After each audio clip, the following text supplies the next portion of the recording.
에스겔 18장 10절부터 18절까지 제가 읽습니다. 가령 그가 아들을 낳았다 하자 그 아들이 이 모든 선은 하나도 행치 아니하고 이 악 중 하나를 범하여 강포하거나 살인하거나 산 위에서 재물을 먹거나 이웃의 아내를 더럽히거나 가난하고 궁핍한 자를 학대하거나 억탈하거나 빚진 자의 전당물을 도로 주지 아니하거나 우상에게 눈을 들거나 가증한 일을 행하거나 변을 위하여 꾸이거나 이식을 받거나 할진대 그가 살겠느냐? 살지 못하리니 이 모든 가증한 일을 행하였은즉 정녕 죽을지라. 자기의 피가 자기에게로 돌아가리라. 또 가령 그가 아들을 낳았다 하자 그 아들이 그 아비의 행한 모든 죄를 보고 두려워하여 그대로 행하지 아니하고 산 위에서 재물을 먹지도 아니하며 이스라엘 족속의 우상에게 눈을 들지도 아니하며 이웃의 아내를 더럽히지도 아니하며 사람을 학대하지도 아니하며 전당을 잡지도 아니하며 억탈하지도 아니하고 줄인 자에게 식물을 주며 벗은 자에게 옷을 입히며 손을 금하여 가난한 자를 압제하지 아니하며 변이나 이식을 취하지 아니하여 내 규례를 지키며 내 율례를 행할진대 이 사람은 그 아비의 죄악으로 인하여 죽지 아니하고 정녕 살겠고 그 아비는 심히 포악하여 그 동족을 억탈하고 민간의 불선을 행하였으므로 그는 그 죄악으로 인하여 죽으리라. 아멘. 어제 말씀에 이어서 에스겔 18장의 말씀을 계속 이어서 전합니다. 에스겔 18장은 어떤 성경의 장들보다 중요한 장이고 그러면서도 사실상 잘 이해하시지 못하시는 분들은 잘 모르시겠지만 상당히 좀 어려운 성경이고 난해한 성경인 것이 사실입니다. 그래서 지난 시간에는 18장 1절부터 9절까지의 말씀을 통하여서 이 잘못된 운명론, 그 다음에 가계 저주에 대한 양극단, 가계 저주 같은 것이 없다. 공동체나 혹은 한 국가나 왕이나 지도자를 잘못 세워서 생기는 하나님의 진노나 우상숭배로 인한 가족과 자녀들에게 3, 4대까지 대물림되는 하나님의 진노가 없다. 이런 극단성하고 또한 그런 게 있는데 그것 때문에 모든 일들이 벌어진다 혹은 그것을 어떻게 해결하고 나면 나의 모든 문제가 다 해결될 것이다. 그런 생각하는 양극단 이런 문제 등등을 말씀을 나누었습니다. 제 개인적으로는 쉽지 않은 설교였다. 그렇게 말씀드리겠습니다. 계속 이어지는 말씀이 됩니다. 에스겔 18장에서 우리가 염두에 두어야 될 것은 당연하게 첫째로는 이 주님께서 하신 말씀하고 똑같다는 사실입니다. 주님께서 하신 말씀하고 똑같다. 그러면 마태복음 7장으로 한다면 주여 주여 하는 자마다 다 하나님 나라에 들어오지 못한다. 다만 하늘에 계신 내 아버지의 뜻대로 행하는 자라야 들어오리라. 그 다음에 주님께서 내가 헐벗었을 때에 너희가 입히지 않았고 내가 굶주렸을 때 너희가 먹을 걸 주지 않았다. 그러면서 영벌에 처하게 하는 사람들하고 내가 헐벗었을 때에 너희가 입혔고 내가 배고팠을 때에 너희가 먹을 걸 주었고 내가 감옥에 갇혔을 때에 너희가 돌아보았다. 그러니 너희는 영생에 들어간다. 그런 주님께서 하신 말씀하고 에스겔 18장은 어찌 그리 같은 맥락과 같은 말씀을 하고 있는지 모르겠습니다. 다시 말하면 주님께서는 말씀을 증거하면서 아들인 자신을 믿는 자는 영생을 얻는다 말씀하셨고, 그러면서도 이 실제적으로 행함이 있는가 행함이 없는가를 따라서 심판을 받게 된다. 이러한 말씀을 서로 극단적이게 보이는 말씀을 증거하셨습니다. 그래서 주님께서 말씀하신 것이 결국은 구원에 대한 말씀인데, 믿음으로 구원을 얻는 것에 대한 말씀들을 주님께서 전하시고, 그러면서도 누구보다도 행함으로 구원을 받는 것 같은, 결과론적으로 그 사람의 행함이 있느냐 없느냐 그거에 따라서 알곡과 가라지가 갈라지는 것을 주님께서는 정말 많이 말씀하셨다. 그래서 이 양자적인 것이 어떻게 취합되고 어떻게 이 두 개가 서로 양립할 수 없는, 말하자면 믿음으로 구원을 받는 것과 그 사람의 행함이 있느냐 없느냐로 알곡과 가라지가 갈라지는 것이 어떻게 양립하고 함께 상충하지 않으면서 이해될 수 있느냐. 주님께서는 누구보다도 모든 사람이 죄를 범하여서 하나님 나라에 도달하지 못하고 하나님의 영광에 이르지 못할 수밖에 없는 그러한 죄인들이기 때문에 자신의 몸을 대속물로 주시기 위하여 임하신 분이 시란 사실을 주님께서 왜 모르시겠으며, 그것을 증거하신, 복음을 증거하신 주님께서 인식하지 못하실 리가 없다는 사실이지요. 그런데도 다만 하늘에 계신 아버지의 뜻대로 행하는 자라야 이 천국에 들어가리라 말씀하시고, 그 다음에 그들의 행함에 따라서 달란트 비유도 5달란트, 2달란트, 1달란트에서 1달란트를 파묻어버린 이 종을 쫓아내버리시고 슬피 울며 이를 갈미 있으리라. 혼인잔치 속에서도 예복을 입지 않은 사람을 쫓아내 버리신 것을 우리는 기억합니다. 그렇게 주님께서는 자신을 믿음으로써 구원 얻는 말씀들 하고, 그 다음에 행함에 대한 말씀들, 나의 말을 듣고 지키는 자라야 반석 위에 집을 짓는 사람이다 하는 말씀들로 산상수훈을 마무리 짓기도 하셨습니다. 또한 산상수훈에도 거의 다 행함에 대한 말씀들이었습니다. 주라 그리하면 너희가 대접을 받고자 하는 대로 대접하라, 원수를 사랑하라, 용서하라, 비판하지 말라 하는 무수한 많은 행함에 대한 말씀들이 산상수훈에 있었습니다.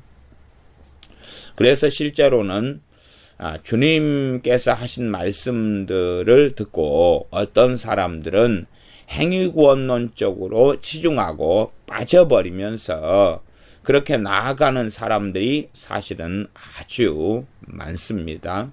왜? 주님께서 양극단과 함께 병립할 수 없는, 양립할 수 없는 그런 말씀을 증거하신 것을 잘 숲을 보지 못하는 분들은 모르시지만, 그러나 전체로 보는 분들은 그것을 인식하기 때문에 그렇습니다. 그리고 이제 에스겔 18장의 말씀도 주님께서 행함과 구원에 관하여 말씀하실 때에 그쪽의 내용하고 같은 말씀이 이어지고 있다 하는 사실입니다.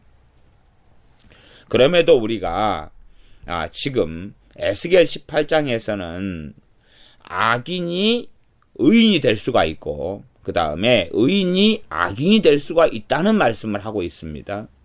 그러면 과연 이 의인이라 할 때에 하나님 말씀을 100% 지켜가지고 의인이 된다면 과연 100% 하나님의 말씀을 지켜가지고 의인이 될 수 있는 사람이 있겠느냐는 것입니다. 100%. 100% 말씀을 지키는 의인이 나올 수 있을까? 그런 사람은 나올 수가 없습니다. 100% 말씀을 지키는 의인은 나올 수가 없습니다.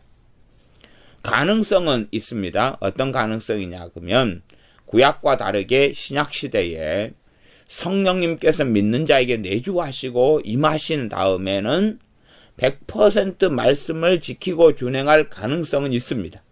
나 그것은 성령님의 도우심과 성령님의 역사하심과 성령님의 인도하심에 따라서 그렇다 하는 사실입니다.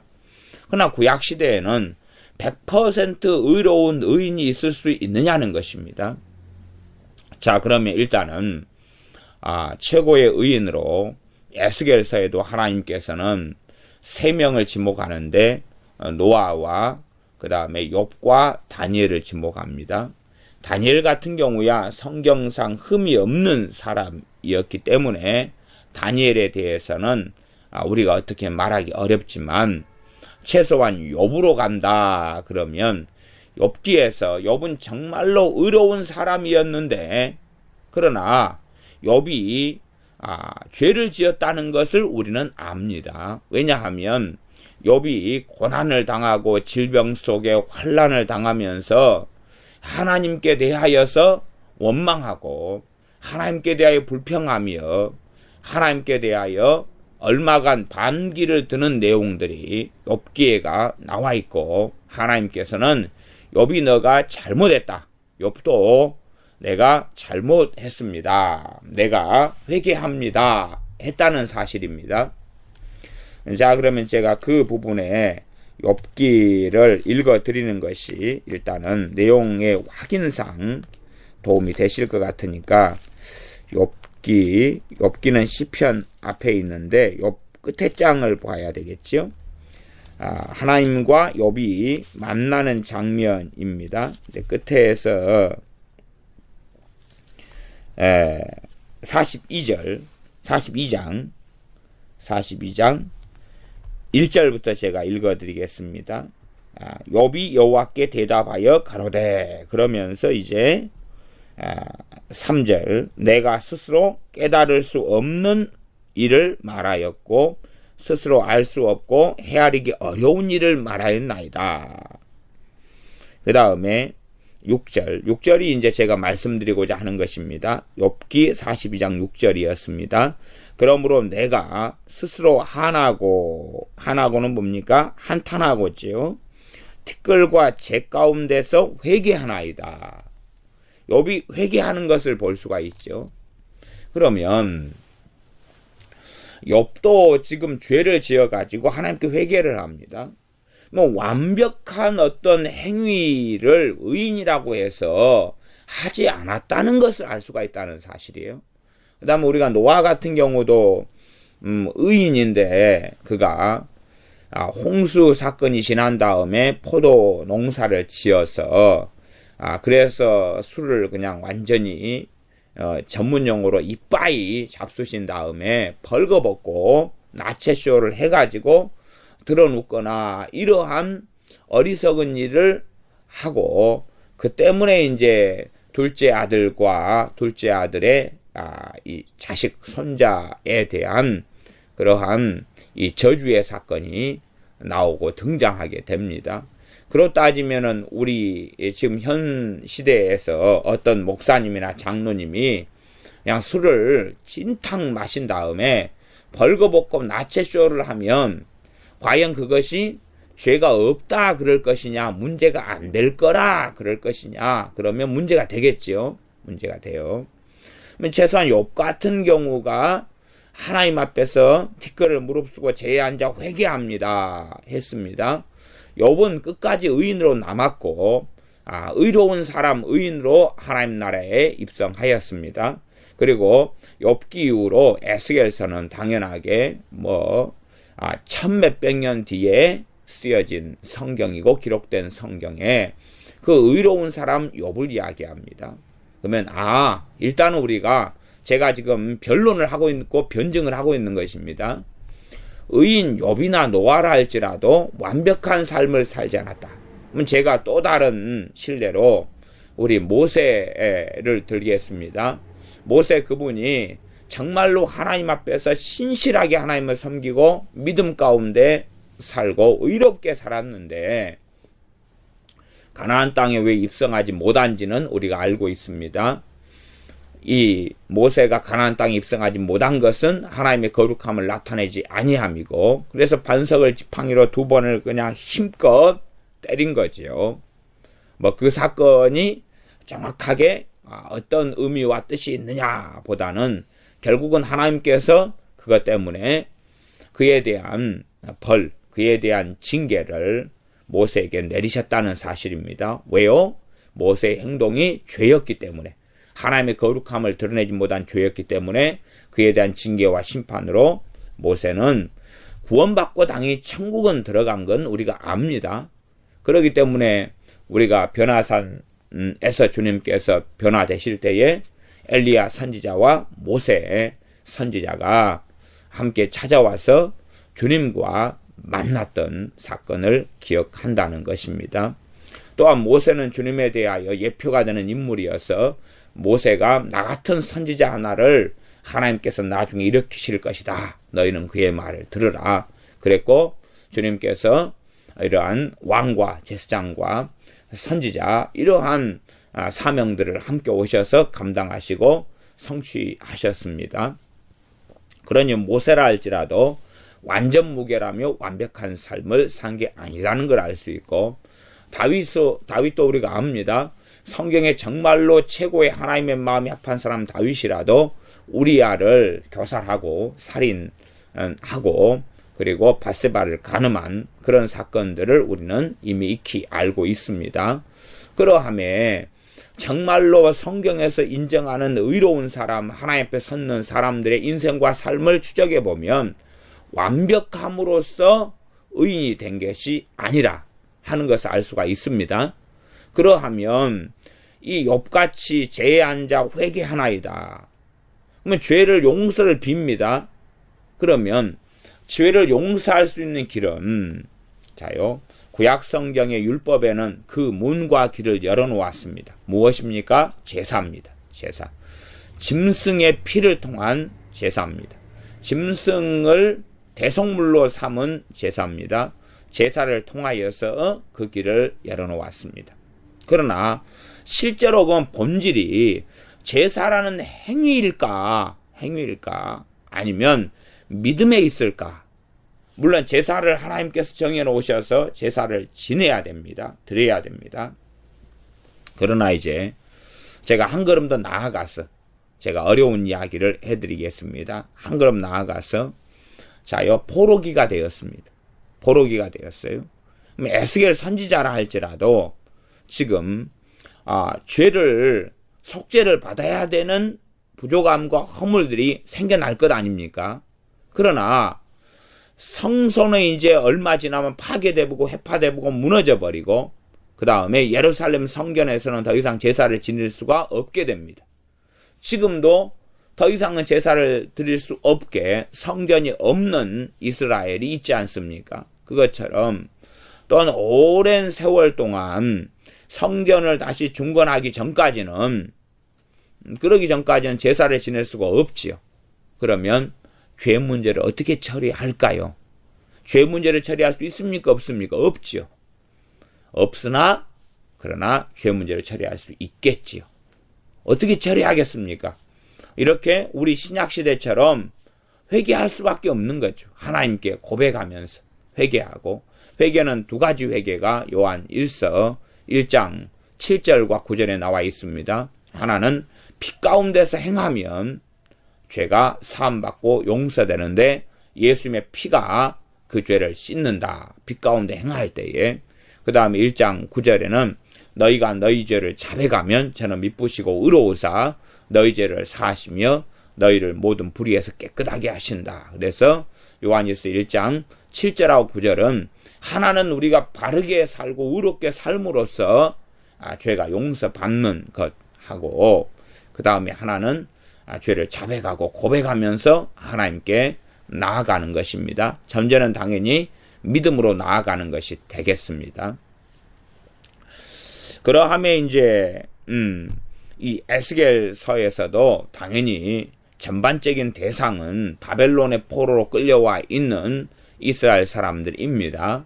그리고 에스겔서 앞에서도 에스겔의 파수꾼의 사명에 대하여 말씀하면서 악인에게 너가 가르치고 일러서 악인이 악을 돌아서서 의인으로 돌아오도록 너가 해라. 그렇게 너가 전하지 않으면 너에게 핏값을 묻겠다. 또한 의인이 타락해서 악인으로 갈 때에 그에게 경고하고 가르치고 말씀을 전해서 다시 의인이 타락해서 악인으로 멸망하지 않고 다시 의인으로 돌아오도록 그렇게 말씀을 전해라.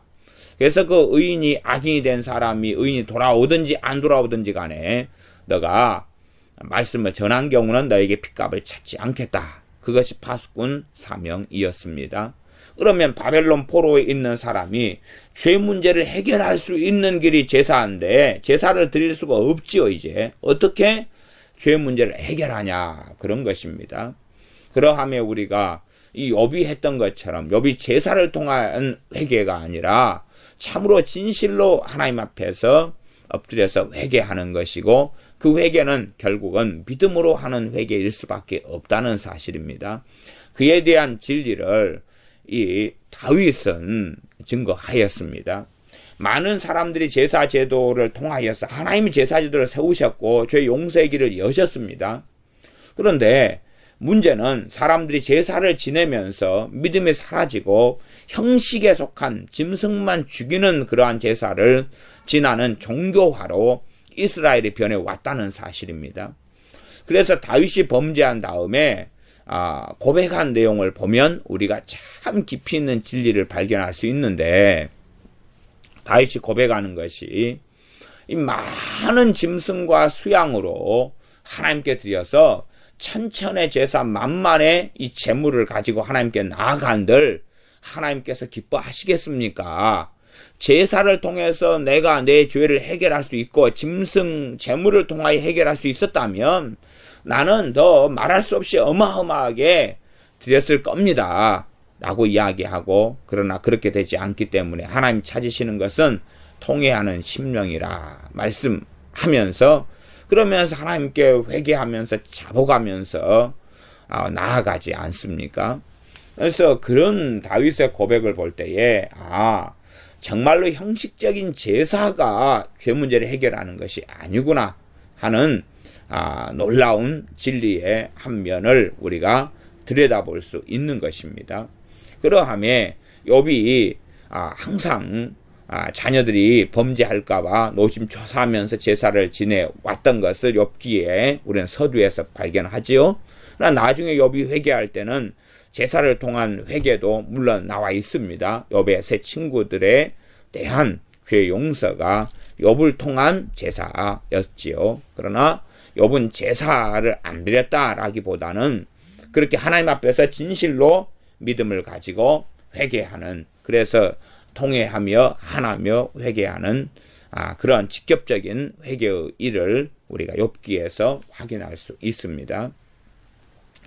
그러하며 이제 에스겔 18장을 우리가 접할 때에 어떤 절대적인 말씀을 행하는 의인이 돼야지 구원을 받느냐 그럴 때에 그것은 가능하지 않은 이야기다. 그렇게 제가 전제로 출발하는 것입니다.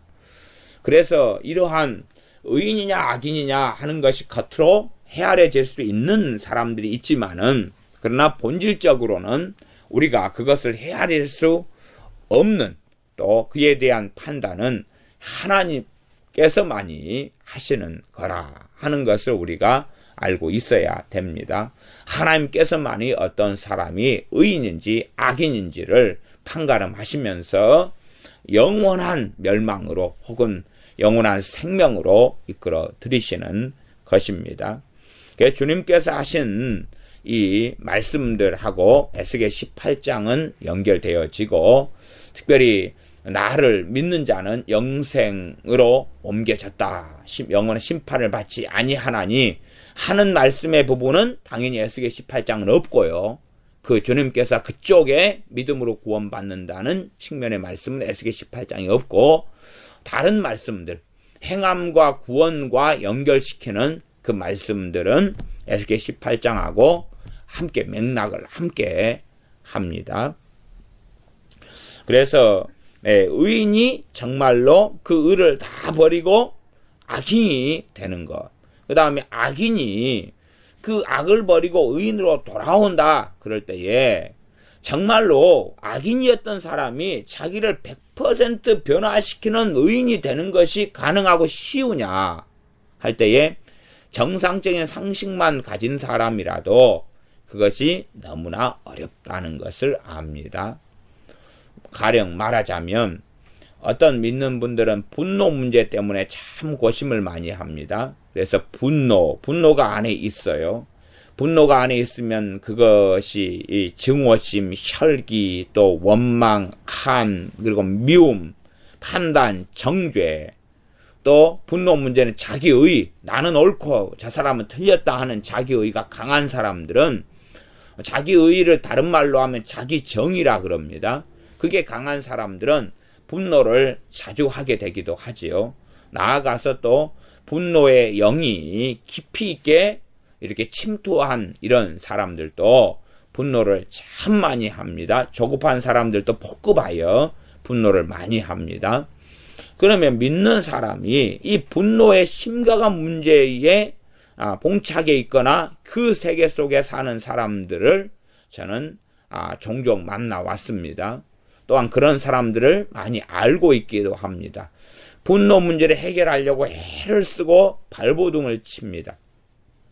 그러나 많은 경우에 10년, 20년이 흘러도 분노 문제를 제대로 해결하지 못하는 분들도 많다는 사실입니다. 물론 분노 문제를 어떻게 해결해 갈 것인가 하는 것을 저도 가르치고 설명은 하지만, 그래서 잘 듣고 배우는 분들은 그 중에서 어떤 분들은 해결해 가시고, 근다고 해서 하루아침에는 아니고, 그러나 몇십일, 몇 달이 걸쳐서 해결해 가시고, 100%는 또 아니고요. 해결해 가시고, 그 다음에 어떤 분들은 해결하지 못하시고, 그런 이 양자간에 혹은 여러 종류의 사람들을 만납니다.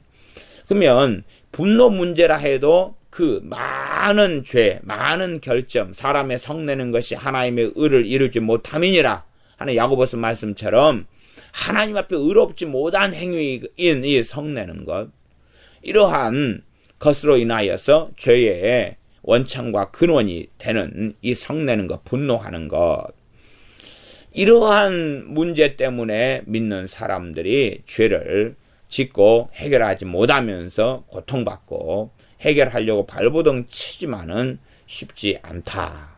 그러나 그러한 분노 문제를 다 해결하지 못했다. 그래서 그 사람이 영원한 멸망을 받느냐 하면 그렇지 않은 거지요. 마찬가지로 구약시대의 이 의인이 되려면 정말로 분노 문제든지 근심의 문제든지 정욕의 문제든지 막 100% 다 해결해야 되느냐? 과연 그럴 사람이 있느냐 그럴 때에 없다는 것입니다. 그래서 우리가 에스겔 18장을 볼 때에 제가 우려하는 것은 뭐냐 하면 에스겔 18장을 통해서 행위구원론으로 사람이 흘러가 버릴까, 그런 부분으로 성경이 보일까 하는 우려를 저는 가집니다. 그래서 제가 지금 먼저는 논증하고 변증을 먼저 이 의인이었던 사람들 통하여서 제가 변증하는 거고, 일반적인 사람들의 지혜와 상식에 근거하여서 제가 변증을 하는 것입니다. 이러한 것 때문에 이 에스겔 18장이 정말 중요한 성경의 장인데도 얼마든지 극단적으로 사용되거나 혹은 오해되고 곡해될 수 있는 성경이 에스겔 18장이기 때문에 제가 말씀을 가리키거나 설교하는 것이 꽤 어려운 성경이 에스겔 18장이다 라고 제가 말씀드렸습니다. 자, 이제 최대한 조심하고 주의하면서 에스겔 18장은 다루어야 되는 양날선 검과 같은 말씀이 에스겔 18장이 됩니다. 어제 시간에 이어서 에스겔 18장 10절부터 보겠습니다. 가령 그가 아들을 낳았다 하자. 그는 누구냐 그러면 9절에 있는 사람입니다. 그 앞에 5절부터 9절까지 나온 사람이에요. 의인입니다. 의인. 그래서 9절에 보면 내 율례를 좇으며 내 규례를 지켜 진실이 행할진대 그는 의인이니 정령 살리라. 나 주 여호와의 말이니라. 그 의인에 대해서 이어서 10절에 가령 그가 그 의인이 아들을 낳았다 하자. 그 아들이 이 모든 선은 하나도 행치 아니하고 이 악 중 하나를 범하여 강포하거나 살인하거나. 이 의인이 자식을 낳았는데 문제는 자식이 악을 행하는 삶을 산다는 것입니다. 우리가 10계명 2계명에 보면 하나님 말씀을 지키는 이러한 사람에게는 천대까지 은혜를 베푼다는 말씀을 합니다. 최소한 이 의인이 자식을 낳았으면 자식이 천대까지 베푸는 은혜에 속해 있지 않겠습니까? 그러지만 그것은 운명론이 아니고 결정론도 아니라는 사실입니다. 그런 은혜가 신비롭게 어떻게 하나님으로부터 주어지는 건 진실로 하나님 말씀대로 진리이고 사실이지만 그러나 그것으로 인하여서 의인의 자식으로 인하여서 의인의 자식이기 때문에 의인의 삶이 보장된 것은 아니라는 것입니다. 사람들은 끊임없이 운명론적으로 생각해서 어떤 사람이 악인이기 때문에 그 사람 우상숭배를 많이 했기 때문에 마귀 역사가 부모에게 많기 때문에 자식들의 인생도 필연적으로 그렇게 될 수밖에 없다. 그러면서 조상 탓을 한다 그 말입니다. 물론 좋은 쪽으로는 내가 잘나서 그렇게 했고 나쁜 쪽으로는 조상 탓이고 부모 탓이고 그렇게 하는데 그것이 합당하지 않다. 그래서 의인이라 할지라도 이 아들이 이 모든 선은 하나도 행치 아니하고 이 악 중 하나를 범하여 강포하거나 살인하거나 이런 길을 걷는다는 것입니다. 구약 성경에서는 이러한 말씀들이 사실상 실제적으로 많이 나와 있었습니다. 말하자면 사무엘 선지자 같은 경우 아들들이 얼마나 악했는지가 나와 있습니다. 그러나 자식들의 악함을 통하여 사무엘 선지자는 심판받지 않았습니다. 그 다음에 사사였던 또한 제사장이었던 엘리 제사장의 경우도 그가 사사였고 제사장이었는데 사사였다는 이야기는 하나님의 사사로 불렀는데 얼마나 하나님 앞에서 바르고 의로운 사람이었는가 하는 것을 우리가 다시금 엘리 제사장은 나빠 하기 전에 사사였다는 사실을 기억을 먼저 해야 됩니다. 그러나 그 자식들이 악했고 그 악한 일들로 인하여서 엘리 제사장까지도 하나님의 심판을 받았습니다. 사무엘 선지자하고는 다른 경우가 되겠습니다. 왜냐하면 이 엘리 제사장이 하나님보다 자식들을 더 앞세웠고 더 사랑했고 그렇게 했기 때문에 함께 이 자식의 심판들과 엘리 제사장 심판이 함께 갔습니다. 말하자면 엘리 제사장 같이 사사였고 하나님 앞에 섰던 사람도 자녀 교육이 잘못되고 자녀의 우상화 속에 심각하게 들어가서 단지 자녀들의 인생만 망칠 뿐만 아니라 하나님의 성소와 하나님께 드린 거룩한 제사를 더럽혔고 그래서 이스라엘을 더럽혔다는 사실입니다. 또한 우리가 하나님의 마음에 합한 다윗의 경우에 자녀들이 그렇게 선하거나 의롭거나 올바르지 않았고 자식이 자식들을 죽였고 하는 심각한 일들을 우리는 보고 아버지를 죽이려고 모반하고 반역하는 일들까지도 우리는 성경을 통해서 확인한다 그 말입니다. 그러함에 어떤 사람이 의인이다 그렇기 때문에 자식이 의인이다 그것은 잘못됐다는 것입니다. 잘못된 성경 해석으로 가면 내가 정말로 하나님 앞에서 이렇게 뜻대로 살고 거룩하게 살기 때문에 그래서 내가 자식을 이때 낳으면 내 자식은 거룩한 자식이 나와. 그런데 그게 아니라는 것입니다. 그래서 신약 성경에도 어떤 사람들은 불신자 남편과 살면서 자식을 낳으니까 자식이 더러워 그렇게 생각하는데 그게 아니다. 그런 식으로 너희가 생각하면 자식은 더럽다. 그렇게 하는 성경의 구절도 우리가 알 수가 있습니다. 그래서 어떤 사람이 악인이라 해서 자식이 악인으로 태어나는 것도 아니고, 물론 죄인으로 태어나는 건 맞습니다. 그래서 죄인과 악인의 개념 자체가 제가 다른 부분을 전에 설교를 통하여 죄와 악은 틀리고 죄인과 악인은 다르다 하는 측면을 이야기했습니다. 물론 죄인과 악인의 공통 분모와 겹쳐가는 내용도 반드시 있기 때문에 극단적인 이해는 또 곤란한 그런 말씀이 되겠습니다. 그래 계속 읽어가겠습니다. 18장 10절. 가령 그가 아들을 낳았다 하자. 그는 의인이지요. 그 아들이 이 모든 선은 하나도 행치 아니하고 이 악 중 하나를 범하여 강포하거나 살인하거나. 여기서는 악 중 하나라고 그럽니다. 하나. 악을 전부 다를 행한 게 아니라 악 중 하나라고 이야기하지요.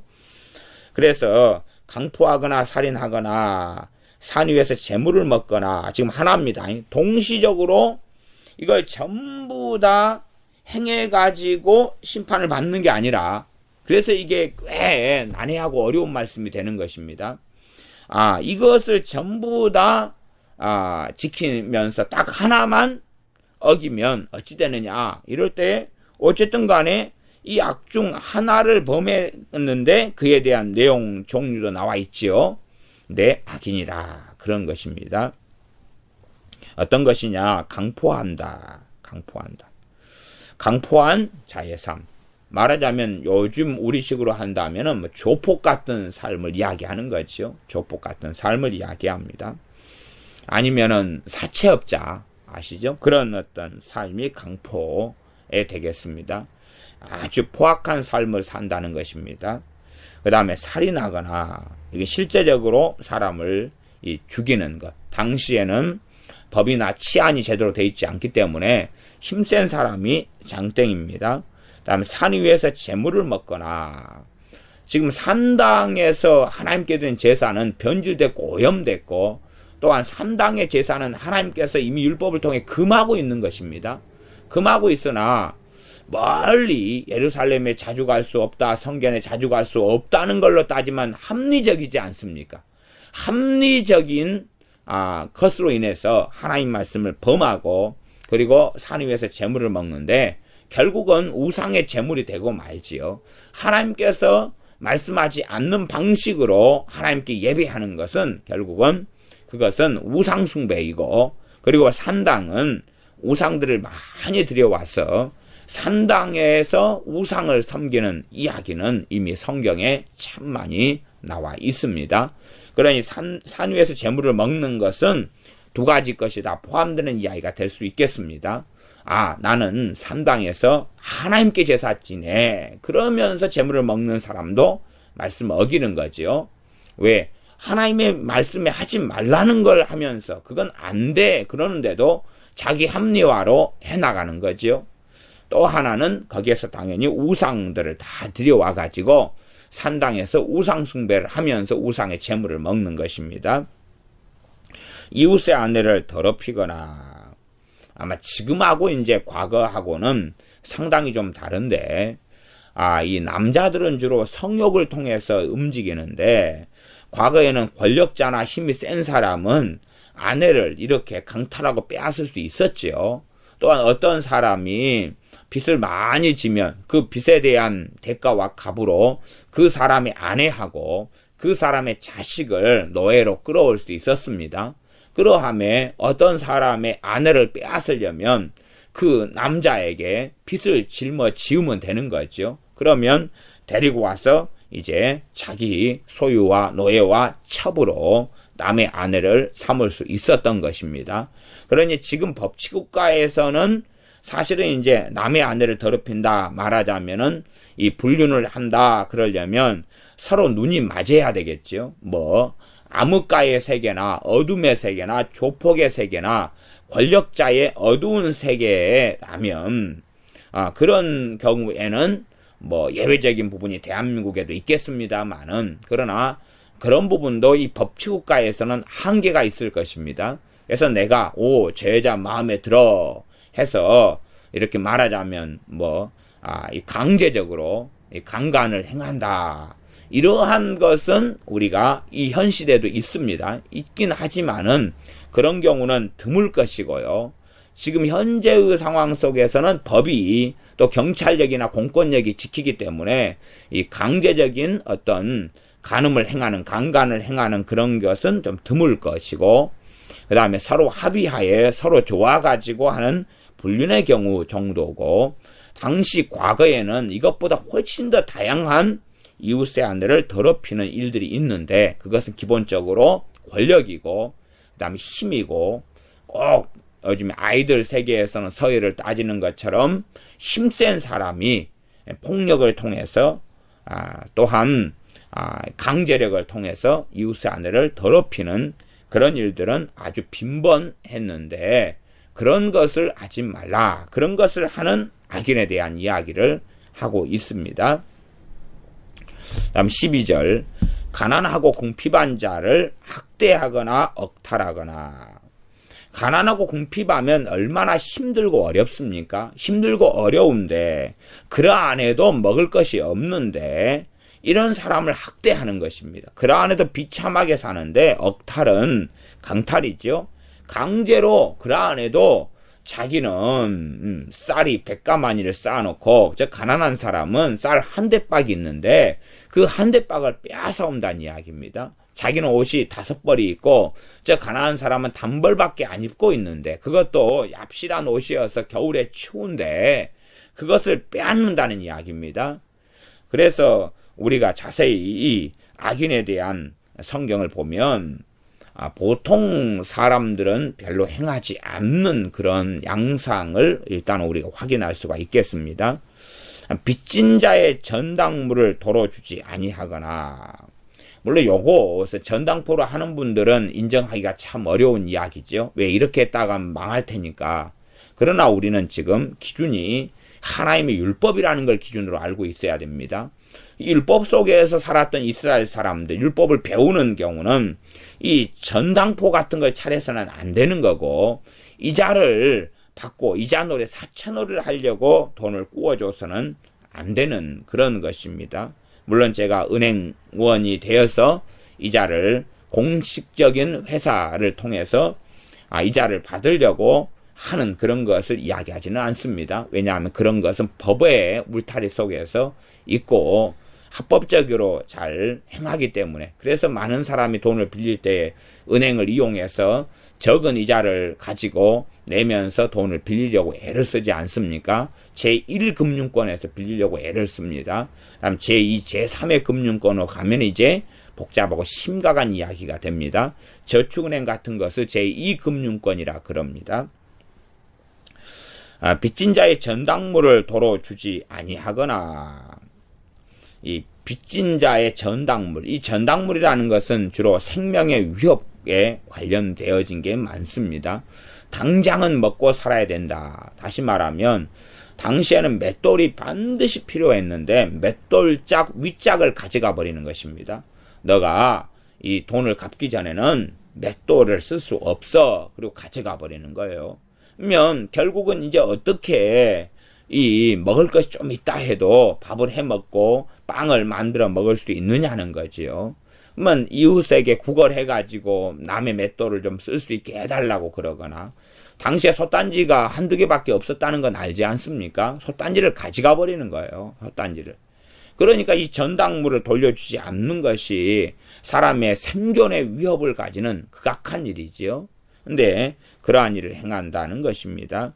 우상에게 눈을 들거나, 지금이야 우상숭배나 불신자들의 우상숭배가 심각하지 않은 일, 조상제사가 예의적이고 그런 일이라고 착각하고 잘못 알고 있으나, 이스라엘은 정교 일치의 국가고 우상숭배 하지 말도록 끊임없이 배우고 말씀을 듣고 가르침받고 하나님께서 말씀하시며 선지자들 통해서 끊임없이 말씀하는 그거다, 그 말이죠.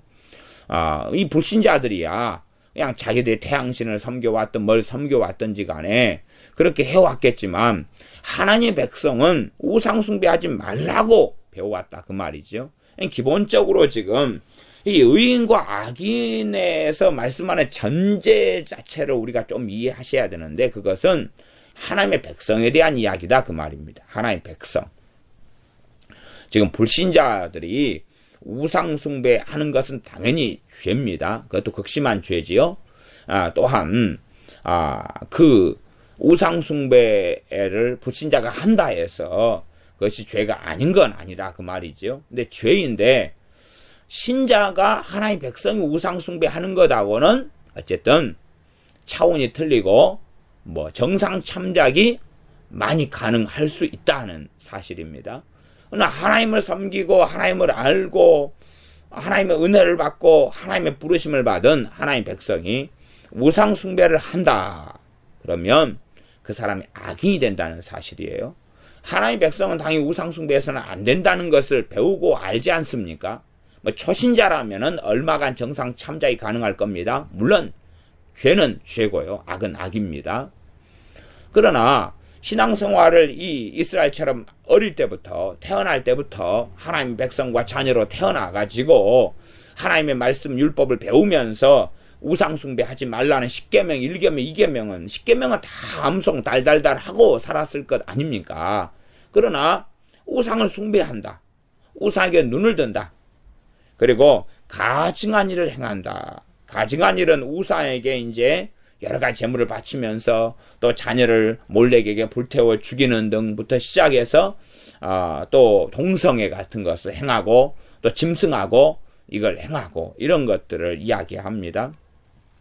어느 나라는 영국 같은 경우는 동성애를 허용해 가지고 그 다음에 이제 이슬람 그거 있지 않아요? 그 무슨 법 그거 통과시켜서 영국은 완전 신앙이나 뭐나 다 무너져서 통탄하고 있는 나라가 영국입니다.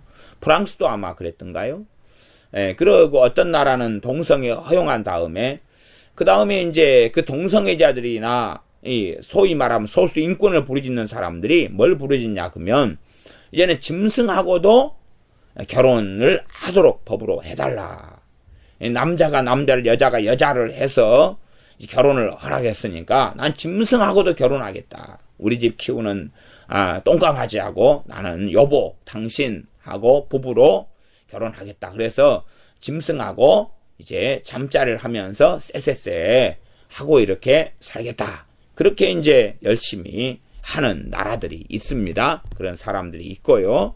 그러한 가증한 일의 종류는 아주 많을 겁니다만은 성경에서 이렇게 말씀하는 가증한 일들이 있는데 일반적으로 첫째는 우상숭배부터 시작해서 이러한 동성연애, 동성애부터 시작해서 이런 많은 종류의 일들이 있습니다. 그러니 하나님의 백성이 이렇게 된다는 것은 정말로 이 중에 하나라도 행하면은 악이 되고 악인으로 판명된다는 사실입니다. 13절 변을 위하여 꾸이거나 이식을 받거나 그래 변은 이자입니다. 이자놀이 사채꾼이 돼가지고 살아가는 것 또 이자 이식을 받거나 이자를 받는 것입니다.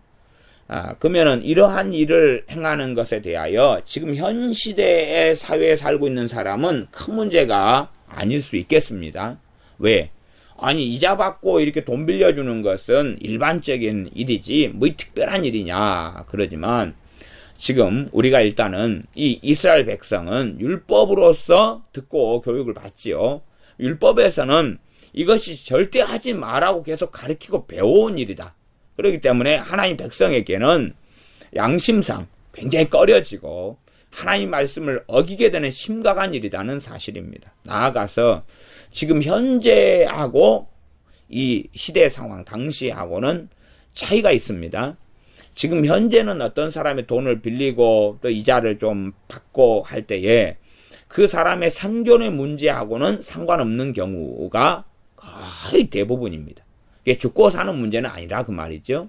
그러나 우리가 조선시대, 조선 후기라든지 이럴 때에 구율미 같은 걸 주고 그에 대한 이자를 이런 잘못된 그 탐관 오리가 이자를 못 낸다. 구율미에 대해서 막 2배, 3배로 이자를 물리고 그리고 자녀들을 종과 노예로 끌어가고 그 구율미를 받아갔다 갚지 못하는 사람의 아내를 끌어가고 하는 것을 우리가 알지 않습니까? 옛날 시대 이야기라도. 그래서 옛날 구율미는 굶어 죽어가는 가정에 베풀었다. 그것처럼 구워주고 구워간 사람은 어떤 문제 속에 사냐 그러면 생존의 문제 속에 산다 그 말이에요.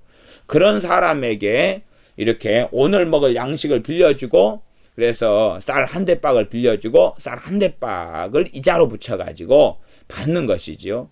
당장 그냥 말하자면 손가락이나 빨거나 굶어 죽어가고 있는 사람에게 빌려주고 그에 대한 이자로 과도하게 무는 그러한 상황을 이야기하는 것입니다. 지금의 시대 상황이나 은행에서 이자를 돈을 빌려주고 받는 것하고는 상황 자체가 다르다는 것을 이해하시고 지금의 시대 상황적으로 이 성경을 보거나 이해하면 곤란하게 됩니다. 우리는 끊임없이 지금 현재 우리의 가치관으로 이 성경을 보는 경향성을 가지니까 그런 부분이 꽤 조심해야 될 부분이 되겠습니다. 그렇다 해서 과거의 어떤 배경이나 이런 것도 다 알아야 된다. 그래야 성경을 제대로 해석할 수 있다는 이야기는 아닙니다. 변을 위하여 꾸이거나 이식을 받거나 이것이 지금 우리 시대에서는 우리 시대적 가치관으로서는 뭐 당연한 이야기인데 특별한 이걸로 인해서 이것이 악이냐. 지금 10절 하반절에 보면 이 악 중 하나, 이거 악이죠. 이거 악이라고 하나님 말씀했습니다. 이거 악인데 우리 시대 상황에서는 악이 아니다 그 말이에요. 상식이고 정상적이고 이자 받더라도 돈이라도 빌려줬으면 좋겠다. 에? 꼬일 빌리는 사람 입장에서는 야 이자 받아 대신 돈 좀 빌려줘 그럴 것 아닙니까? 그런 입장인데 하나님의 말씀상에서 또 구약 율법을 근거로 해서는 이게 악이라는 것입니다. 그리고 당시 시대 상황은 생존의 시대에서 살았던 그런 경우였습니다. 이식을 받거나 할진대 그가 살겠느냐, 이자를 받는데 살겠느냐, 살지 못하리니 죽는다는 이야기인데 어차피 다 똑같이 늙어 죽든지 병으로 죽든지 사고로 죽든지 다 죽습니다. 전쟁을 통해 죽든지. 그래서 그런 일반적인 어떤 죽음이나 아니면 비참한 죽음을 이야기하기보다는 주님께서 말씀하신 대로 영원한 멸망, 영벌이나 아니면 영생에 대한 말씀으로 이해하는 것이 맞다. 그렇게 말씀드리면서 그러나 그 이면의 이야기는 또한 100%에 대한 이야기는 아니지만 전반적으로는 인생 가운데 살아있는 동안에 하나님의 징계와 심판의 부분은 있을 거다 하는 것까지 제가 두 가지로 지난 시간에 말씀을 드렸었습니다. 그러나 기본적으로 정령 죽으리라. 13절 하반절 이 모든 가증한 일을 행하였은즉 정령 죽을지라. 자기의 피가 자기에게로 돌아가리라. 그래서 아버지의 이 의로움을 통해서 십계명 2계명으로 천대까지 은혜는 좀 받을지 몰라도 그것 때문에 구원받지는 않는다 그 말이에요. 요즘식으로 한다면 부모가 예수 믿었기 때문에 자식도 예수 믿게 된다. 그건 틀린 이야기다 그 말이에요. 부모가 예수님 영접했고 하나님의 자녀이기 때문에 자식은 자동적으로 구원받는다. 말이 안 되지요. 또 부모가 예수님 믿고 자식 위해서 기도 좀 하니까 자식은 구원받는다. 그것도 말이 안 된다 그 말이에요. 말이 안 된다. 그럼 말이 안 되는 것을 보암직하고 먹음직스럽고 타당하게 보이고 이롭게 들리니까 받아들이면서 자식들에게 그냥 어떤 마음을 먹습니까? 믿는 부모가 자기 자식이 지옥에 갈 거란 거 상상도 안 하는 거예요. 상상도 안 하니까 자식의 영혼의 문제에 관심이 없죠. 특별히 어린 시절엔 더 그렇습니다. 자녀들을 예배당에만 좀 데리고 나가서 예배당에서 무슨 짓을 하는지도 모르죠. 중고등부에서나 초등학교에서나 뭐 하고 있는지도 모르고 관심 없으면서 자기가 교회에서 봉사하고 예수님 믿으니까 자기 자녀는 무조건 구원받아. 그리고 끝. 물론 자녀를 위해서 몇 마디 기도는 하지요. 그냥 기도했어. 하나님 내 자녀들 하나님 쓰임받게 해주세요. 솔로몬의 지혜를 주세요. 하나님 뜻대로 살게 해주세요. 기도했으니까 뭐 될 거야. 그런 착각을 하지만 성경은 자기의 피가 자기에게로 돌아가리라. 이 의인의 자식에 대한 이야기입니다. 18장 10절부터 13절까지는 누구의 자식입니까? 의인의 자식입니다. 의인 자식. 그러면 지금 악인과 의인에 대한 여기 말씀도 당연하게 하나님의 백성들 가운데서 악인하고 의인을 이야기하는 것입니다. 하나님의 백성들에 대한 이야기입니다. 선택받은 선민 이스라엘의 하나님 백성들 가운데서 의인과 악인에 대한 이야기였습니다. 그러면서 의인이라 지금 식으로 하면 믿는 사람의 자식, 믿는 사람의 자식. 그것도 그냥 믿는 사람이 아니죠. 믿는 사람 가운데 하나님 뜻대로 사는 사람이죠. 하나님 뜻대로 사는 사람의 자식이 구원받느냐? 그럴 때에 그건 여기 성경에서는 지한테 달렸다. 그 말이죠. 지한테 달렸다. 지가 이 악을 행하면 그런 멸망당하고 그 다음에 의를 행하면 구원받는다는 것입니다. 전제가 지금 하나님 백성에 대한 이야기입니다. 그러니 하나님 백성 가운데 의인과 악인을 말씀하는 거예요. 근데 사람들 어떤 착각을 합니까? 세상 사람 가운데 의인과 악인에 대한 이야기로 생각합니다. 그러니까 성경 해석 자체나 이해 자체가 틀릴 수밖에 없어요. 지금 이스라엘 사람들은 우리는 선민이고 아브라함의 자손이기 때문에 우리는 다 구원받아. 이런 사상이었어요. 바리새인들도 그런 사상이었습니다. 그러나 성경은 하나님의 백성이고 선택받은 의인 중에서 의인과 선택받은 이스라엘 중에서 의인과 악인 이야기를 하고 있습니다. 그러니 거기에서 의인이 구원받는다는 이야기를 하고 있는 것입니다. 그러나 지금 현재 예수 믿는 사람들도 당연히 믿음으로 구원받습니다. 그건 당연한 것이에요. 그러나 그 가운데 이제 의인의 길을 걷는 사람이 있고 믿어서 구원받은 사람 가운데 의인의 길을 걷는 사람이 있고 악인의 길을 걷는 사람이 있고 그래서 제가 어제 수요일날 예배 때에 이 디모데 전서 1장에서 6장까지를 쭉 말씀을 하면서 구원받은 하나님의 자녀들 교회가 어떻게 믿음에서 파선하고 이 하나님을 등지고 주님을 배반하느냐 하는 1장부터 6장까지의 장들마다 나와 있는 본문들을 몇 본문은 이렇게 다 다루지는 못하고 전반적으로 그 부분을 다루면서 구원의 서정, 구원의 여정에 대한 말씀을 전하였습니다. 그것하고 일맥상통하는 이야기가 에스겔 18장이지만 쉽게는 그렇게 잘 안 보일 수도 있겠습니다. 그래서 13절 하반절에 자기의 피가 자기에게로 돌아가리라. 14절 또 가령 그가 이제 이 그는 앞에 그입니다. 앞에 그니까 이 의롭지 못한 자 이 악인이죠. 악인이 이제 앞에 그 그입니다. 그래서 5절부터 9절까지 한 사람이 살다가 의인으로 이렇게 살고 그 다음에 구원받는 사람이 됐고 그 다음에 10절부터는 그 사람 자식이 낳고 그래서 13절까지인데 악인이고 그래서 그 자기의 피가 자기로 돌아간다는 판결을 받고 그 다음 그 사람이 자식을 또 낳았다. 그런 것입니다. 지금 할아버지, 아버지, 손자까지 나옵니다. 14절 또 가령 그가 아들을 낳았다 하자.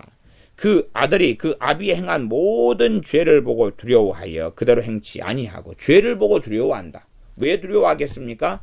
이 사람은 지금 하나님의 지금 백성 가운데 속해 있으니까 아버지의 죄를 볼 때에 무엇 보고 두려워하냐 그러면 하나님 율법을 보고 두려워하는 것입니다. 하나님 율법과 하나님 율법 안에는 그 불순종하고 악을 행할 때에 이렇게 심판하고 진노하리라 징계하리라 심판하리라는 말씀이 계속 나와 있습니다. 그러니 하나님 말씀을 가지고 자기 아버지의 행실과 행동을 볼 때에 두려워할 수밖에 없고 두려워한다는 이야기는 하나님의 말씀을 믿는다는 이야기죠. 하나님 말씀 율법을 믿기 때문에 당장 아버지의 악을 통한 결과가 눈에 보이지 않아도 하나님의 말씀이 율법이 그대로 이루어진다는 것을 알기 때문에 믿기 때문에 두려워합니다. 그래서 그대로 행하지 아니하고 아버지가 행동하는 대로 따라서 안 행한다 그 말입니다. 운명론적으로 아버지가 죄를 많이 지었고 우상숭배를 많이 해서 그 마귀 역사가 그대로 막 대물림 돼가지고 내려와가지고 나는 안 행하고 싶은데 행할 수밖에 없어. 그런 합리화는 잘못됐다는 이야기입니다. 물론 상대적으로 누구에게는 마귀 역사가 많이 흘러오고 적게 흘러오는 것은 사실이고 맞는 이야기입니다. 그러나 거기에서 핑계를 대고 합리화를 하면서 아버지가 할아버지가 누가 우상숭배를 많이 해서 가게 저주로서 마귀가 많이 귀신이 많이 내려와가지고 나는 안 하고 싶은데 한다. 그러면 안 되는 것입니다. 자기 죄에 대한 책임을 자기 가지고 회개해야지. 그래야지 할머니 탓입니다. 아버지 탓입니다. 그럼 용서가 될 것 같습니까? 자기 죄만 자기가 회개할 수 있는 것입니다. 할머니 우상숭배죄를 회개합니다. 할아버지 우상숭배죄를 회개합니다. 아버지 어머니 우상숭배죄를 회개합니다. 그게 무슨 말장난입니까? 그런 건 그가 아주 그냥 잘못된 이야기입니다. 그래서 그런 식의 이상한 회개는 그건 제가 보기에는 이 사술에 들어갑니다. 사술에 들어갑니다. 말씀하고 안 맞는 이런 것은 기도를 빙자해가지고 하나님을 조롱하는 것에 불과합니다. 그래서 아버지의 죄를 회개한다. 아버지 탓입니다. 말이 안 되는 이야기죠. 자기 죄만 회개가 가능하지. 우리가 어디 또 로마 카톨릭 천주교의 면죄부 속에 들어가는 것도 아니고 면죄부를 사가지고 그냥 먼저 죽은 조상을 먼저 죽은 아버지를 갖다가 연옥에서 천국으로 끌고 가는 것도 아니고 그러면 내가 조상죄를 회개하면 조상도 용서받겠네요. 죽은 조상들도 얼마나 구원받게 하기 쉽겠습니까? 말이 되는 이야기가 아니지요. 말도 안 되는 이야기를 왜 사람들은 믿고 받아들이는지 이해할 수 없습니다. 우리가 조상이 죄를 지었을 때에 아브라함이 11조를 멜기세덱에게 바쳤을 때에 200년 뒤에 태어나는 그러한 레위가 아브라함의 허리에 있어서 11조를 같이 멜기세덱에게 바친 거다라고 성경은 이야기합니다. 신약 성경이요. 그런 것처럼 아담이 죄를 지을 때 우리가 그 허리에 있어서 죄를 함께 지은 것입니다. 할아버지 할머니가 우상숭배할 때 우리가 그 허리에 있어서 우상숭배에 함께 동참하고 참여하고 함께 지은 것입니다. 그러한 부분에서 조상의 우상숭배 죄가 내 죄의 부분이 있으니 그 부분을 회개하는 건 맞는 것입니다. 그러니까 이런 가계 저주의 또한 가계 저주론을 이해할 때에 정말로 잘 이해해야 됩니다. 다르고 다른 것이고 이게 조금만 다르면 문제가 안 될 것 같아도 이게 잘못 이해하면 아주 다른 사이비가 나오고 맙니다. 그래서 이 마귀 역사가 아무리 대물림되고 흘러오더라도 그러나 거기에 마귀에게 책임을 다 뒤집어 씌울 수 없다는 이야기입니다. 하나님께서는 각 사람에게 책임을 묻겠다고 말씀하니 당연히 마귀 역사가 많이 내려오면 이 마귀 역사는 물리치고 대적하고 싸우고 또한 죄로 인하여 마귀 역사하니까 죄를 처리하는 것은 누구의 몫입니까? 그 사람의 몫이라는 것이 그 사람의 몫입니다. 지금 현재 에스겔 18장의 대상이 되는 사람들은 당연하게 하나님의 백성이 이스라엘입니다. 하나님의 백성, 선민, 선택된 이스라엘입니다.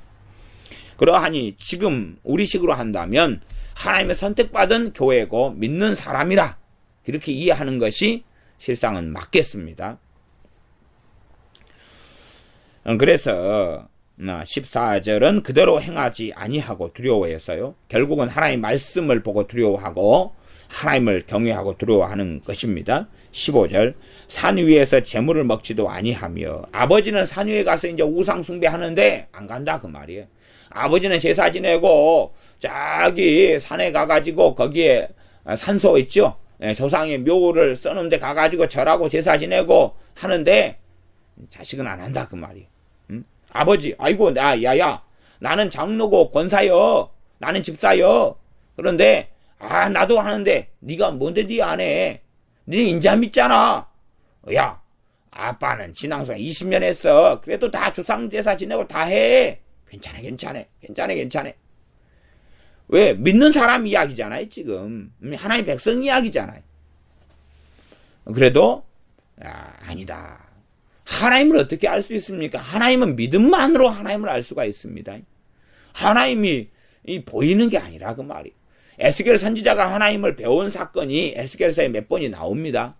그러나 에스겔 선지자가 하나님을 먼저 뵌 다음에 믿었습니까? 아니면 믿은 다음에 이제 나중에 선지자가 돼가지고 뵙느냐 그 말이에요. 순서가 틀리죠. 그래서 본질적으로 하나님을 믿어야지 하나님을 섬기기 시작합니다. 그러니 하나님을 섬기는 하나님의 백성의 삶의 출발은 당연히 믿음이 아니면 가능하지 않은 이야기입니다. 십계명 같은 경우도 이게 하나님의 말씀이라는 걸 믿고서 이제 그 말씀 인정하느냐 받아들이냐 받아들이지 않느냐 아닙니까? 하나님 말씀이라고 믿어야지만이 이제 그 말씀을 청종할 수 있는 거죠. 15절 산 위에서 재물을 먹지도 아니하며 이스라엘 족속의 우상에게 눈을 들지도 아니하며. 이스라엘 사람들이 다 우상을 이 집 저 집 받아들이고 이 가문 이 동네 다 받아들일 때에 그것을 안 하려면 싸워야 되죠. 저항해야 되죠. 불이익을 받아야 되죠. 그러나 그렇게 하지 않는다. 그렇게 하지 않는. 이렇게 행하면 악이고 하지 않으면 의지요. 하지 않으면.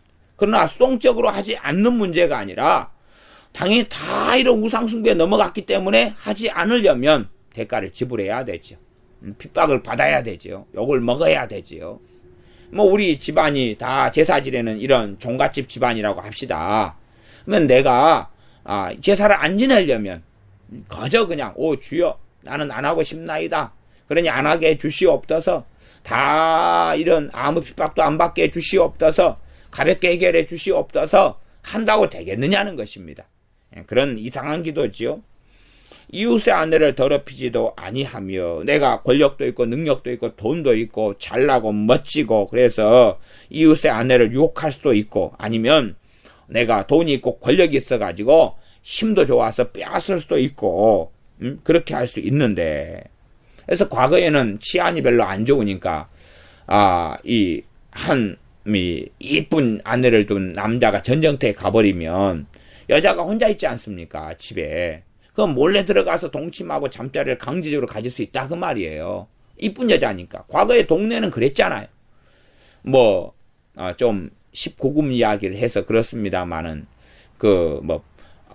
뽕이라 이런 과거 영화가 있잖아요. 그러면 그런 영화 같은 경우도 동네에 이쁜 여자 이야기가 나오죠. 이쁜 여자가 있어가지고 그 이쁜 여자를 이제 동네 남정네들이 탐하고 그런 이야기가 나오죠. 그런 것처럼 한 동네에 이쁜 여자가 있고 지금 남편이 지금 어디 장사를 보부상이 돼서 가버렸다. 아니면 군인이 돼가지고 가버렸다. 그러면 이제 그 법과 치안이 지키지 않는데 그 여자를 어떻게 하냐 그 말이죠. 다른 남자들은 성적으로 충동이 있어가지고 저 여자를 어떻게 하면 저거 어떻게 할까 이렇게 다 하는 시대고, 당시의 시대는 그것보다 훨씬 더 심각한 시대였다는 사실입니다. 요즘이야 이제 서로 눈이 맞아가지고 해야지 이제 그런 경우여서 굉장히 축소돼가지고 이웃의 아내를 더럽히는 이런 것은 축소돼가지고 있는 것이지요. 16절 사람을 학대하지도 아니하며 전당을 잡지도 아니하며. 이 사람 학대는 앞에 말씀은 12절로 가면 가난하고 궁핍한 자를 학대했다. 여기에서 생략해가지고 짧게 말씀하고 있습니다. 물론 여기서 사람은 단지 가난한 자만이 아니라 모든 사람을 포함하겠습니다. 많은 부자나 권력자를 우리가 학대하려고 하면 학대가 되겠습니까? 그러니까 결국은 가난한 자를 이야기할 수밖에 없지요. 전당을 잡지도 아니하며 억탈, 강탈하지도 아니하고. 그 다음에 이제 그 다음 이야기는 이 악인의 악에 없는 이야기입니다. 왜? 의에 속하는 이야기니까요. 어떤 말씀이냐 그러면 주님께서 하신 말씀들. 내가 굶주렸을 때에 먹을 걸 주었고 내가 옥에 갇혔을 때 돌아보았다 하는 말씀과 연관됩니다. 줄인 자에게 식물을 주며. 줄인 자에게. 그러면 당시에 쌀이 내가 한 가마니 있는데 한 가마니에 쌓아놓고 이제 아이고 이것까지면은 한 달을 먹겠구나 했는데 그걸 나눠주려면 걱정이 더 되지요. 야 이것까지 한 달은 먹을 텐데 좀 나눠줘 버리면 25일밖에 못 먹는데 20일밖에 못 먹는데 이런 걱정이 되죠. 이런 것을 집으로 하면서 하는 것입니다. 현 시대에서 구제를 하는 것하고는 훨씬 더 큰 도전에 직면해야 됩니다. 지금이야 월급쟁이로 살아가고 농사 짓는 시대가 아니고 또한 연금도 넣고 보험도 넣고 국가의 복지 혜택도 있으니까 이런 거에 대한 걱정과 염려 없이 우리가 동계산 해가지고 구제비로 내고 사람을 도와줄 수 있다는 사실이 별로 희생 없이 구제할 수 있다는 이야기입니다. 그러나 과거의 시대는 구제를 하고 도우려면 훨씬 더한 희생과 또한 두려움에 직면해야 됩니다. 그러니 지금 사람들의 구제하고는 좀 더 훨씬 더 급수가 높다. 모양은 같을지 몰라도 급수가 높은 구제라는 것까지는 우리가 이해하시면 좋겠습니다. 줄인 자에게 식물을 주며 벗은 자에게 옷을 입히며.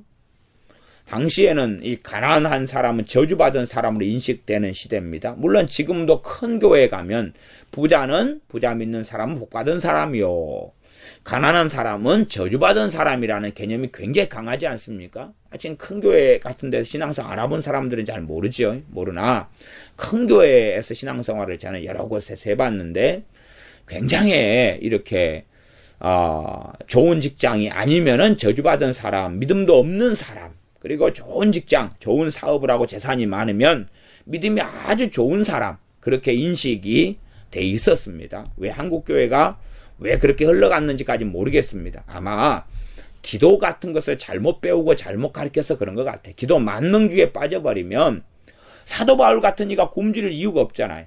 기도해서 응답받으면 되는데 왜 굶주립니까?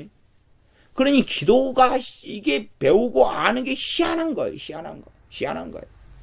아니 누구보다 기도를 잘하시는 주님께서 배고프실 이유가 없잖아요. 왜 배고프셨을까요 도대체? 기도하시는 주님이 밤이 맞도록 기도하시고 그러는데 왜 밥 달라고 안 했을까요? 좀 그런 것은 생각을 안 해보죠. 왜? 내가 기도하면 하나님은 다 들어줘야 되니까. 나아가서 내가 믿음으로 기도하면 하나님 다 들어줘야 되니까. 내가 그냥 기도만 하면 하나님은 다 조종당하셔야 되니까. 그런 기도 만능주의를 가리키는데 참 하여튼 거시기한 일입니다. 그래서 벗은 자에게 옷을 입히며 손을 금하여 가난한 자를 압제하지 아니하며, 가난한 자를 압제할 수 있는 상황이라 그 말이에요. 가난한 자를 압제할 수 있는 상황. 그러면 내가 예를 들어서 권력자고 아니면 공무원이어서, 당시의 공무원은 꽤 굉장한 권력을 가졌지 않습니까? 그러면 내가 이제 법을 집행을 해야 돼요. 집행을 해야 돼. 뭐 가난한 자한테도 세금을 받아내야 될 것 아닙니까? 이게 도대체 어떻게 해야 되냐 그 말이. 이게 이제 딜레마 속에 들어가죠. 그래서 압제할 수밖에 없는 상황. 압제하지 않으면 내가 내 위에 상급자에게 고난을 받고 고통을 받으니까. 왜 실적을 내놓지 않아? 그럴 것 아닙니까? 그래서 압제하지 않으려 해도 여기서는 손을 금하여라고 나오는 것이. 손을 금하여라고. 그러지 우리 현대적인 스타일의 어떤 그다고는 좀 다릅니다. 변이나 이식을 취하지 아니하며 내 규례를 지키며 내 율례를 행할진대. 내 규례를 지키고 율례를 행한다. 하나님 말씀을 마음에 두고 하나님 말씀을 따라 행하고 산다는 이야기입니다. 제가 분명히 앞에서 전제로 100% 행하는 것이 아니라는 이야기는 제가 기억하셔야 된다고. 왜냐하면 잘못 가면 행위구원론으로 가기 때문에 그게 아니라고 말씀드렸습니다. 실제로 구약에서 행위로서 의인이냐 악인이냐가 판명났지만, 그러나 자기의 행위로서 결코 의인이 될 수 없었다는 이러한 성경의 역설적인 진리는 기억하고 있어야 됩니다.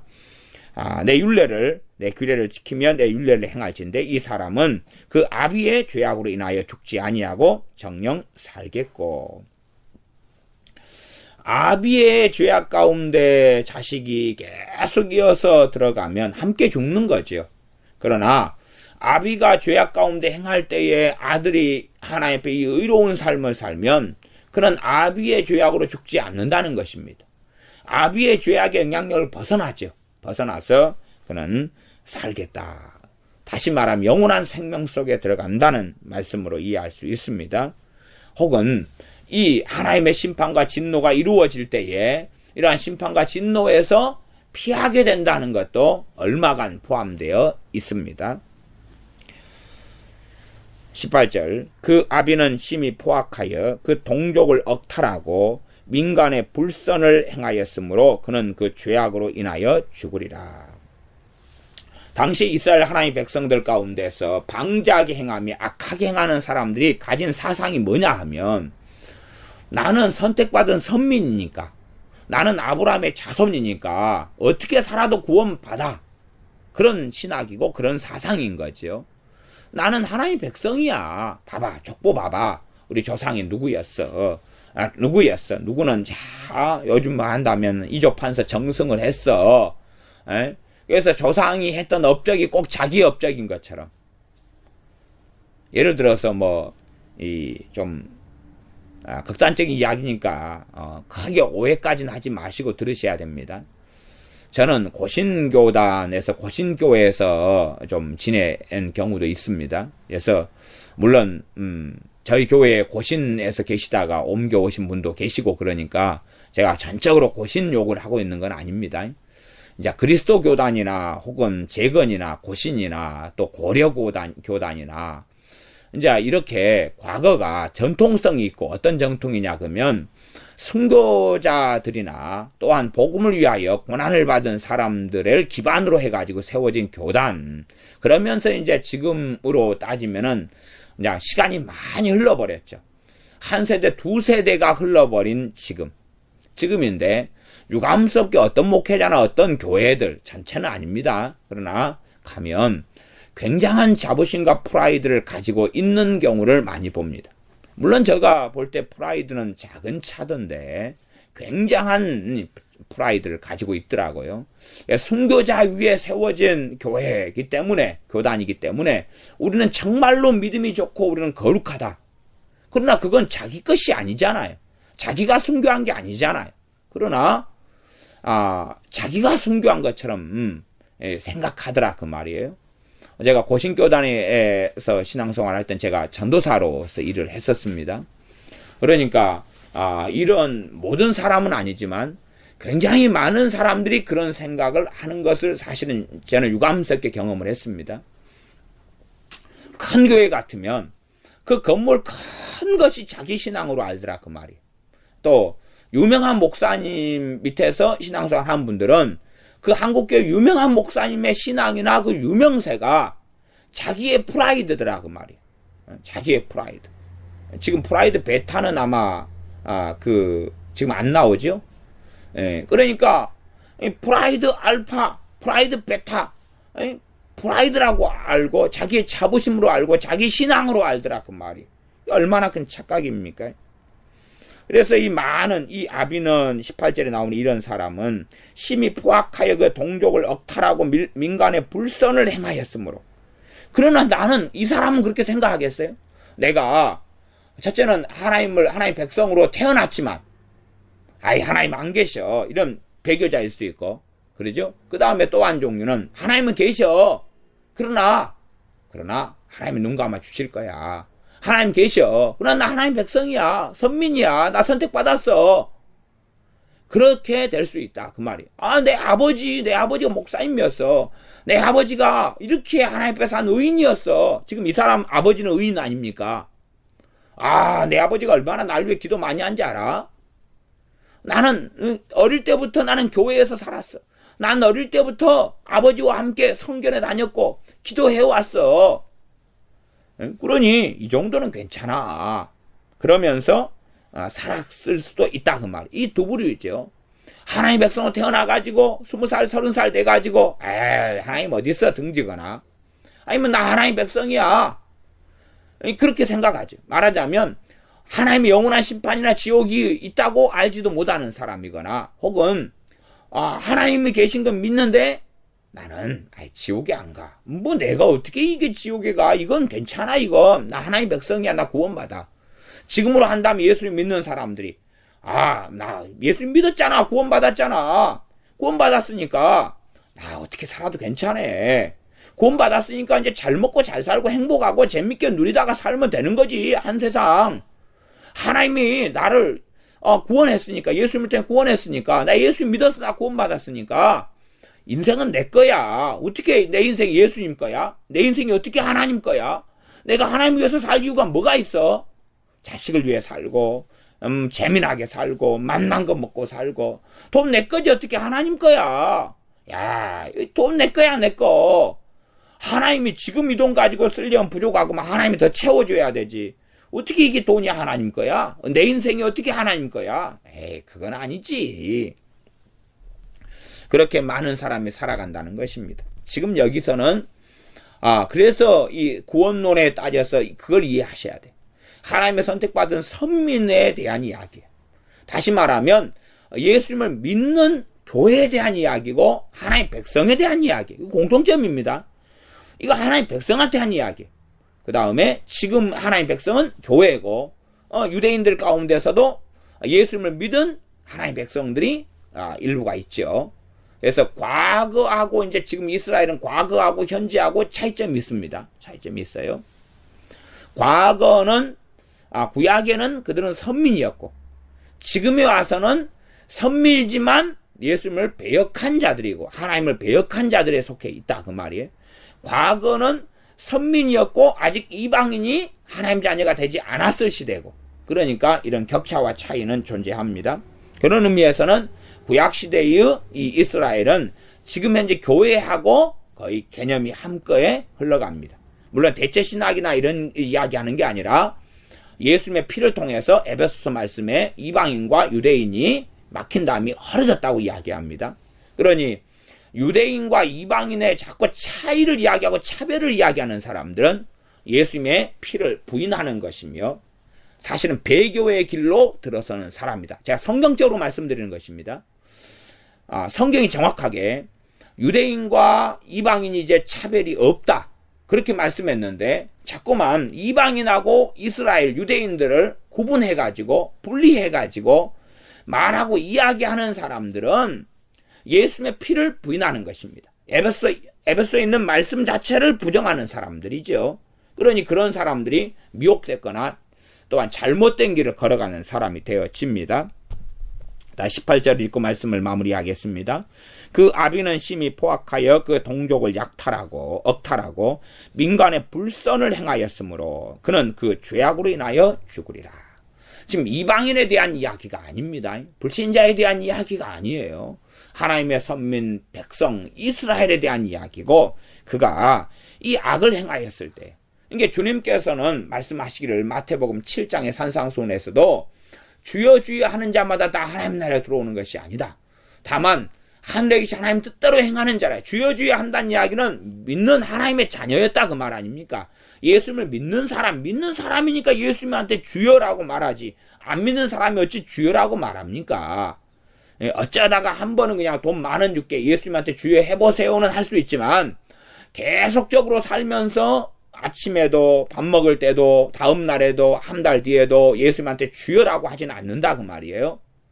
그러니까 주여 주여 하고 살아와가지고 인생을 마쳐요. 그런데 어떤 부류는 영원한 멸망에 들어가고 어떤 부류는 영원한 영생에 들어간다 그 말이에요. 그 주님이 산상수훈에서 하신 말씀이에요. 그것도 자신에게 나온 제자들에게 하신 말씀이기도 합니다. 그러함에 이 당연하게 에스겔 18장을 지금 현재 하나님 백성 교회가 받아야 될 말씀이지. 이때는 믿음으로 구원 얻는 시대가 아니라 이때는 행함으로 좌지우지되는 이런 행위구원론의 시대였어. 말이 안 되는 이야기입니다. 그래서 믿는다고 하는 사람, 하나님의 자녀라고 하는 사람이 심히 포악하고 동족을 억탈하고 민간의 불선을 행하고 살 때에 그는 그 죄악으로 인하여 죽으리라 하는 것입니다. 그는 이미 배교자가 되었고 제가 아래 디모데 전서 1장부터 6장까지의 수요일날 밤 설교로서 말씀을 드려왔던 그런 내용하고 같은 흐름 속에 있습니다. 기도하겠습니다. 아버지 하나님, 하나님의 자녀들, 하나님의 선택받은 과거의 이스라엘이나 지금의 부르심받은 믿는 이방인 교인들이나 할 것 없이 얼마나 의로운 의인으로 주님 앞에 서느냐, 악인으로 서느냐가 중요하다는 것을 깨닫고 알아야 할진데, 그러나 정말로 어리석은 신학이나 어리석은 생각 속에 들어가서 나는 구원받았어, 나는 예수님을 믿었어, 그러니 괜찮아, 나는 이렇게 악하게 살아가도 특별한 게 없어, 내 인생은 내 거야, 내 돈은 내 거야, 내 삶은 내 거야, 내 자녀들의 인생도 자기들 거고 또한 하나님을 위해서, 하나님을 영광스럽게 하기 위해서 살아가는 것은 관심 없어, 그건 선택사항이야, 그건 필수사항이 아니야 라고 믿고 살아가는 어리석음 속에 우리가 들지 않게 하여 주시옵소서. 하나님 앞에서 말씀을 준행하며 하나님을 기쁘시게 하며 하나님 말씀의 의를 행함으로 하나님 앞에 서는 의로운 의인의 반열에 들어서 하나님을 배웁게 하여 주시옵소서. 예수님의 이름으로 기도하옵나이다. 아멘.